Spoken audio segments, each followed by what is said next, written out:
Good morning, children. Hope you are safe and doing good. Let's have a recap what we have learned in previous classes. Okay. The first one, all gases are non-metals. This is the physical properties of non-metal. All gases are non-metal. You are seeing here helium, neon, argon, krypton, xenon are gases. You know some more gases also. Tell me the name of the gases. Do you know? Yes. Oxygen, nitrogen, hydrogen. These are the common gases you know, isn't it? Carbon dioxide. Yes, everything are under the non-metal. Belongs to non-metal. Then the uses of metal.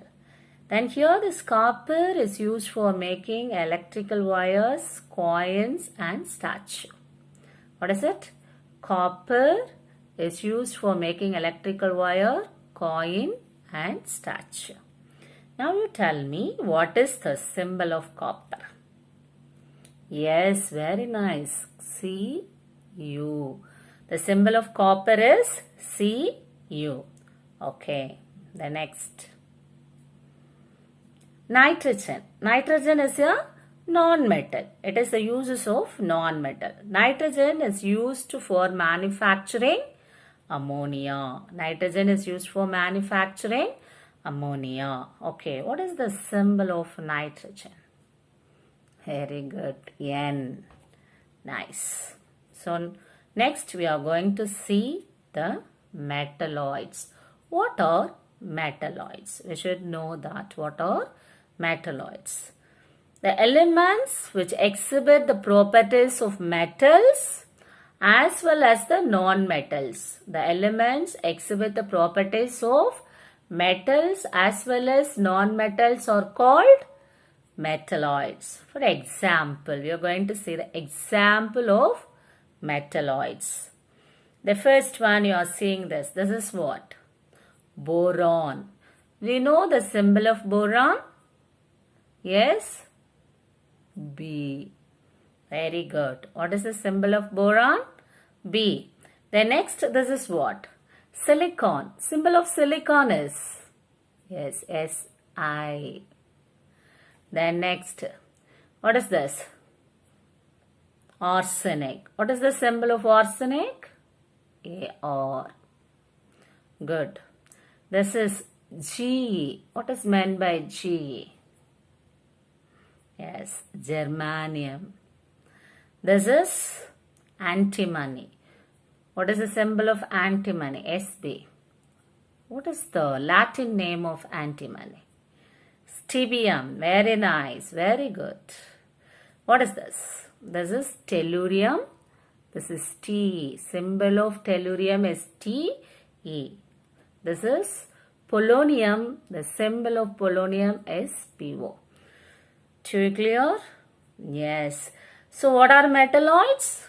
The elements which exhibits the properties of the metal as well as the non-metals are called metalloids. Give some examples of metalloids.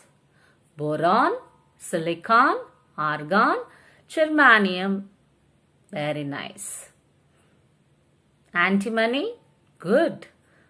Then tellurium, polonium.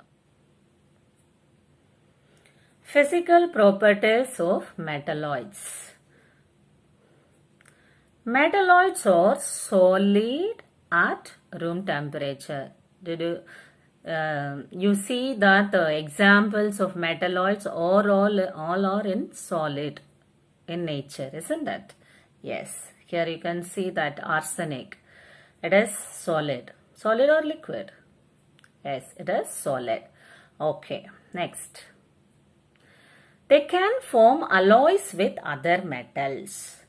So the metalloids combine with metals to form one mixture that is called an alloy. Okay. What is alloy? We should know that what is an alloy. Alloy is a combination of metals. They combine metal together to form an alloy. or metals combined with one or more other elements. It is a non-metals or metalloids. No, we studied the elements or classified as metals, non-metals, metalloids. So the metals combined with metals to form an alloy, or metals combined with non-metal and metalloids to form an alloy. Here you can see metal plus metal. For example, for metal plus metal, copper plus zinc gives brass. This is the alloy you are getting. It is not chemically combined, it is physically combined to get these elements. Okay. The next one, metal plus non-metals. Give an example for that is steel. That is iron. Iron is a metal or non-metal? Metal. Then carbon combined to form steel.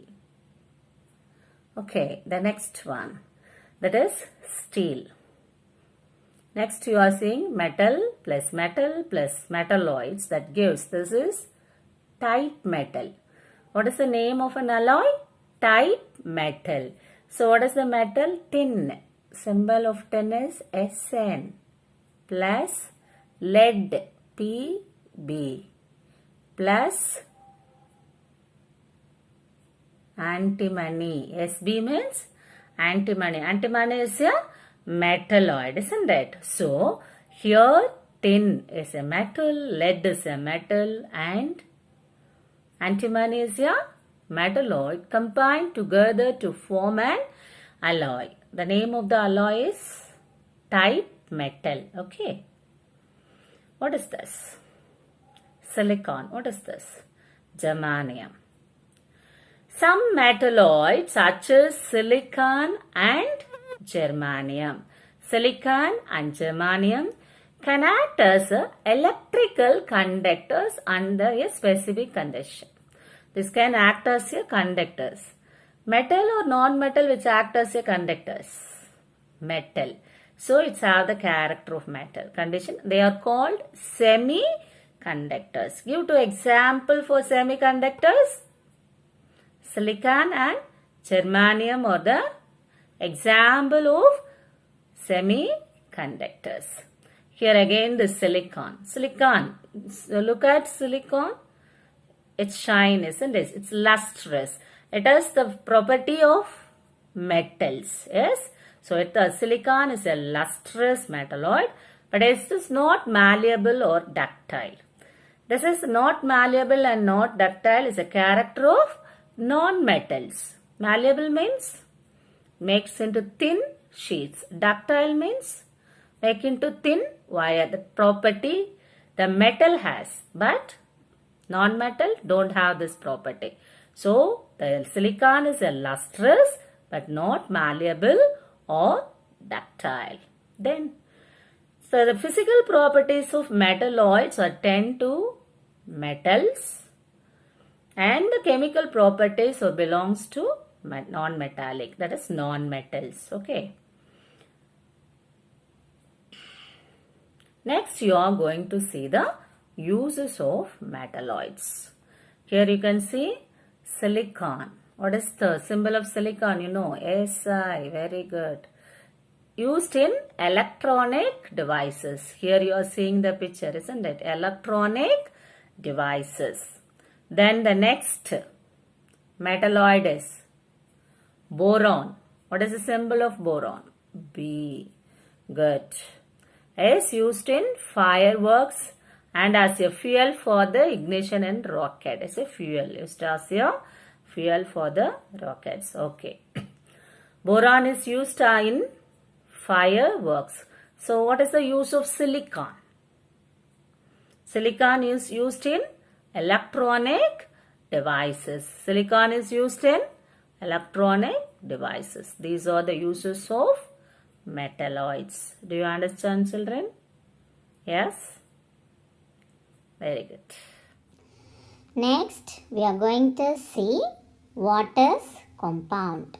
First, you should know what is a compound.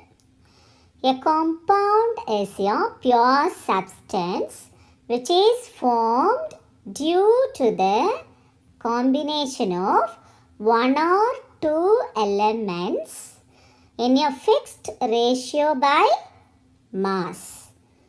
Okay, what is compound?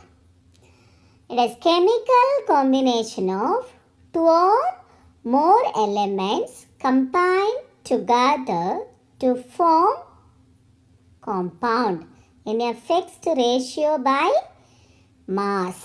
That is called a compound. Give one example for compound. Okay. Water, carbon dioxide, sodium chloride. Why water is a compound? Here two elements combined chemically to form a water. What are the elements are present in water? Hydrogen and oxygen. Hydrogen and oxygen combine together chemically to form water. To form water. You know what is the fixed ratio by mass? 1:8. Hydrogen 1 and oxygen 8 by mass. Shall I repeat what is a compound? Yes. It is chemically combined two or more elements by a fixed ratio of mass is called compound. Did you understand, children? Yes. Next, we are going to see the classification of compounds. What? Classification of compounds. Based on the origin of chemical constituents, compounds are classified as, that is, inorganic compounds, then organic compounds. Okay, so compounds are classified as inorganic compounds and organic compounds. The first you are going to see that inorganic compounds. So what are inorganic compounds? Compounds obtained from non-living sources such as rocks and minerals are called inorganic compounds. So what are the compounds you are getting from the non-living sources, non-living things? So that compounds are called inorganic compounds. For example, chalk and baking powder. So you are getting from the non-living sources such as rocks and minerals. That compounds are called inorganic compounds. What are the two types of compounds? Yes, inorganic compounds and organic compounds. Give one example for inorganic compounds. Chalk or baking powder. Okay, next you are going to see the organic compounds. Now, what are organic compounds? Compound obtains from living sources. Inorganic compounds, non-living sources. Here organic compounds you are obtained from the living sources such as plants and animals called inorganic compounds. You can see the examples: protein and carbohydrates. Where do you get from proteins? Plants food and animal foods. Carbohydrates, and also you are getting from the plants. Yes? Okay. Now you can see the structure of protein. So this is the structure of protein. What you are getting from this plant's food is called protein. This is the structure of protein. You see that? This is what you get from the plants. It's a living things. That is called organic compound. This is the structure of carbohydrate. Okay, tell me, give two examples of organic compounds: protein and carbohydrates. Okay, let's have a recap. The elements which exhibit the properties of metals as well as the non-metals are called as metalloids. Very good. The next, they can form alloys with other metal. For example, steel. Yes, iron and carbon combine together to get to one alloy. That alloy is called steel. Next, what is compound? Chemical combination of two or more elements in a fixed ratio. So you are getting in the chemical reaction, chemical combination. Now you can tell me, how do you get the water in the ratio? Water formula H2O. So you are getting 1:8 in the ratio. Water is formed in the chemical combination of hydrogen and oxygen is in 1:8 ratio. Okay, by mass. That is called, you are getting one pure substance, that is called compound. Here are some examples of compound. Here that is water, ammonia, carbon dioxide, hydrogen peroxide. These are the examples of compounds. Thank you, children.